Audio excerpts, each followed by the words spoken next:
Hello friends, welcome to RJ classes. Friends, last video में हमने देखा कि किस तरह फ्रांस के किंग लुइस 16 का पावर अब पूरी तरह रिड्यूस्ड कर दिया गया था, कम कर दिया गया था। अब फ्रांस में नया कॉन्स्टिट्यूशन भी बन गया था। अब किंग लुइस 16 कोई भी फैसला, कोई भी डिसीजन अपने मर्जी से नहीं ले सकते थे। फ्रेंड्स, फ्रांस के रिवोल्यूशन को देख करके फ्रांस के जो नेबरिंग कंट्रीज थे वे सब भी परेशान हो गए। वे यह सोचने लगे कि कहीं उनके कंट्रीज में भी रिवोल्यूशन ना हो जाए। तो फ्रांस के किंग लुइस 16 और पर्सिया के किंग दोनों आपस में ही एक सीक्रेट मीटिंग करने लगे कि कैसे अब इन लोग को सबक सिखाया जाए। यानी वो लोग अटैक करने का प्लानिंग करने लगे। तो फ्रेंड, ये लोग अटैक करते इससे पहले ही अप्रैल 1792 में जो फ्रांस के नेशनल असेंबली थी वह वॉर डिक्लेयर कर दी। और ये वॉर डिक्लेयर हुआ ऑस्ट्रिया और पर्सिया से, यानी national assembly versus Austria and Persia. Friends, जब फ्रांस के लोगों को पता चला कि वॉर स्टार्ट होने वाला है तो बहुत सारे लोग फ्रांस के आर्मी ज्वाइन करना शुरू कर दिए। फ्रेंड्स, जब वॉर स्टार्ट होता है तो एक पैट्रियटिज्म सॉन्ग भी होना जरूरी होता है ताकि आर्मीज को इंकरेज किया जा सके। तो उस समय जो पैट्रियटिज्म सॉन्ग था वो था मर्सिलीज, और इसके राइटर थे रॉजर डे लिस्ले। फ्रेंड्स, ये सॉन्ग तब गाया गया था जब फ्रांस के आर्मी मर्सिलीज से पेरिस जा रहे थे वॉर के लिए। फ्रेंड्स, फ्रांस में जो नेशनल असेंबली बना था 1791 में, उससे ज़्यादातर फ्रांस के लोग खुश नहीं थे क्योंकि उस असेंबली में ज़्यादातर मेंबर हाई क्लास सोसाइटी और रिच पर्सन्स ही थे। फ्रेंड्स, हम बात कर रहे थे वॉर के बारे में। तो जब फ्रांस के जितने सारे आदमी थे वो वॉर पे जब जाते थे तो घर संभालने की पूरी जिम्मेदारी महिलाओं के ऊपर होती थी। यानी घर कैसे चलाना है, किस तरह देखना, ये टोटल जिम्मेदारी महिलाओं के ऊपर आ जाती थी। फ्रेंड्स, अब फ्रांस में जो लोअर और मिडिल क्लास के लोग थे उन लोग का भी पॉलिटिक्स में इंटरेस्ट आने लगा था। तो फ्रांस में पॉलिटिकल क्लब्स ऑर्गेनाइज होने शुरू हो गए थे। अब आप सोच रहे होंगे पॉलिटिकल क्लब्स ये क्या होता है। फ्रेंड्स, उस समय पॉलिटिकल पार्टीज को ही पॉलिटिकल क्लब कहा जाता था। तो उस समय का सबसे जो फेमस क्लब था वह था जैकोबिन क्लब। और इस क्लब के जो मेंबर्स होते थे वे सर्वेंट, स्मॉल शॉपकीपर, लेबर, इस तरह के छोटे मोटे लोग हुआ करते थे। और इस क्लब के लीडर थे मैक्सिमिलियन रॉबर्सपियर। फ्रेंड्स, अब अप्रैल 1792 समर में अचानक फूड के जो प्राइसेस थे अचानक इंक्रीज हो गए। इससे फ्रांस के लोग अब लुइस 16 पे और भी ज़्यादा भड़क गए क्योंकि इन सब का रीज़न है लुइस 16 ही। ना वो पर्सिया के किंग से खुफिया तरीके से बातें करते, ना ये वार का नाव बताता। अब फ्रांस के लोगों ने यह ठान लिया कि किसी भी तरह अब लुइस 16 को पूरी तरह हटा ही देना है।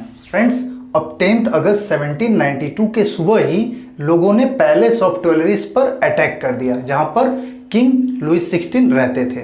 और वहाँ पर लोगों ने सारे गार्ड्स को मार दिया और लुइस 16 को बंदी बना लिया गया। बाद में नेशनल असेंबली द्वारा लुइस 16 को जेल भेज दिया गया। अब गवर्नमेंट का कोई हेड तो फ्रांस में रहा नहीं, तो फिर से इलेक्शन हुआ। इलेक्शन का नया रूल्स देखिए friends, male with 21 plus age, यानी अब जिसका एज 21 प्लस है वो वोटिंग कर सकता है। अब वोटिंग के बाद नया नेशनल असेंबली बना जिसका नाम था कन्वेंशन। फ्रेंड्स, 21 सितंबर 1792 को अब फ्रांस में मोनार्ची का एंड हो गया और फ्रांस अब एक रिपब्लिक कंट्री बन गया।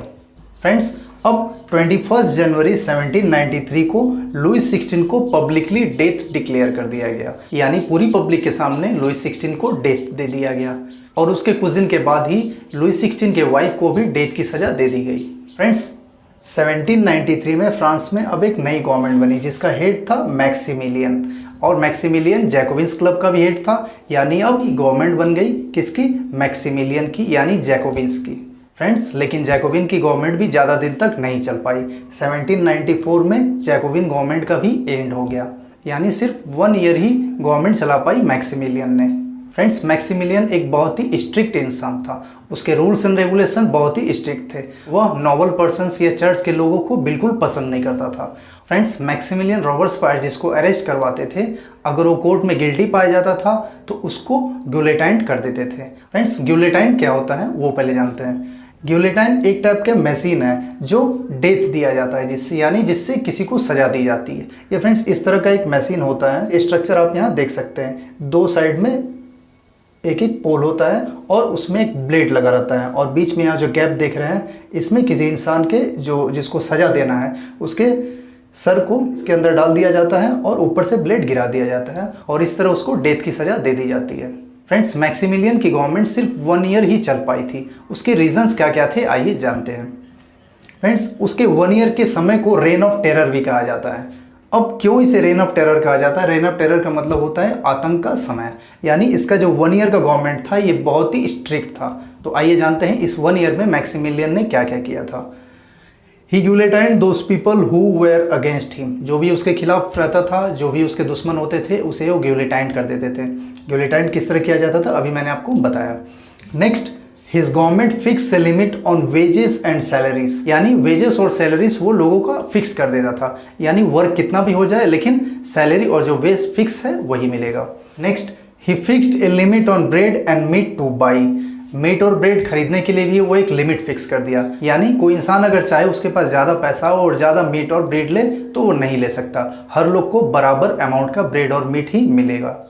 Next, farmers had to sell their crops at a fixed rate, अब फार्मर जो अपना क्रॉप्स ग्रो करेंगे उसका क्या रेट होगा यह भी मैक्सिमिलियन का गवर्नमेंट ही फिक्स करेगा। Costly bread made with white flour was banned and broad equality bread, उस समय कॉस्टली ब्रेड मिलता था जो वाइट फ्लोर से बना हुआ रहता था, उसे मैक्सिमिलियन के गवर्नमेंट ने बैंड कर दी और उसके बदले में लाई equality bread. Next, now people have to say citizen instead of sir और मैम, अब एक नया सिस्टम, यानी फ्रांस के लोगों को अब जो पहले सर और मैम कहते थे अब वो सर और मैम नहीं कह के उन्हें सिटीजन कह के बुलाना पड़ेगा। Next, he close church and open offices, जितने सारे चर्च थे उसको मैक्सिमिलियन गवर्नमेंट ने बंद करा दी और उसके बदले में ऑफिसेस खुलवा दिए। तो फ्रेंड्स, ये है मैक्सिमिलियन के 1 ईयर के कारनामे जिसकी वजह से उनकी गवर्नमेंट 1 ईयर से ज़्यादा नहीं टिक पाई। फ्रेंड्स, अब देखते हैं जुलाई 1794 में क्या होता है। Maximilian was guillotined by court on guilty, यानी मैक्सिमिलियन को भी अब वही सजा दी गई जो वो सबको देता था, यानी कोर्ट द्वारा मैक्सिमिलियन को गिल्टी पाया गया और उसे भी गिलेटाइंड कर दिया गया। तो फ्रेंड्स, इस तरह हो गया मैक्सिमिलियन का दी एंड। फ्रेंड्स, अब फ्रांस में फिर से नया कॉन्स्टिट्यूशन बनेगा, आइए जानते हैं इसमें क्या सिस्टम्स थे। अब नया जो कॉन्स्टिट्यूशन था उसमें लोग वोट करते थे, जो फ्रांस के सिटीजन्स थे वो लोग 2 लेजिस्लेटिव काउंसिल बनाते थे और ये जो 2 लेजिस्लेटिव काउंसिल हैं वो डायरेक्टरी बनाती थी जिसमें 5 मेंबर्स होते थे। ये 5 मेंबर्स का डायरेक्टरी इसलिए बनाया गया था फ्रेंड्स ताकि अब पावर किसी एक के हाथ में ना रहे। फ्रेंड्स, लेजिस्लेटिव काउंसिल और डायरेक्टरी में आपस में बनती नहीं थी, इन लोग के आपस में ही झगड़े रहते थे। डायरेक्टरीज क्या करते थे, लेजिस्लेटिव काउंसिल के वर्क को रोक दिया करते थे। फ्रेंड्स, फ्रांस में अब बना न्यू कॉन्स्टिट्यूशन, अब वोटिंग का रूल्स भी थोड़ा बदल गया था। A person who has house और प्रॉपर्टी कैन वोट, यानी अब जिसके पास घर और प्रॉपर्टी होगा वही सिर्फ वोटिंग कर पाएगा। फ्रेंड्स, फ्रांस में इतनी बार कॉन्स्टिट्यूशन बनाया गया, गवर्नमेंट चेंज हुआ, इससे यह तो क्लियर हो जाता है कि फ्रांस में कोई स्ट्रॉन्ग पॉलिटिकल सिस्टम था नहीं। तो अब फ्रांस की पूरी पावर आ गई एक मिलिट्री डिक्टेटर के हाथ में जिसका नाम था Napoleon Bonaparte. Friends, Napoleon Bonaparte के बारे में हम लोग नेक्स्ट एपिसोड में डिस्कस करेंगे। आज के लिए बस इतना ही, मिलते हैं नेक्स्ट वीडियो में नेक्स्ट एपिसोड के साथ, तब तक के लिए bye bye, take care. Friends, video अच्छा लगे तो लाइक, सब्सक्राइब और बेल आइकन का बटन जरूर दबाएं ताकि नेक्स्ट वीडियो आपको मिलती रहे।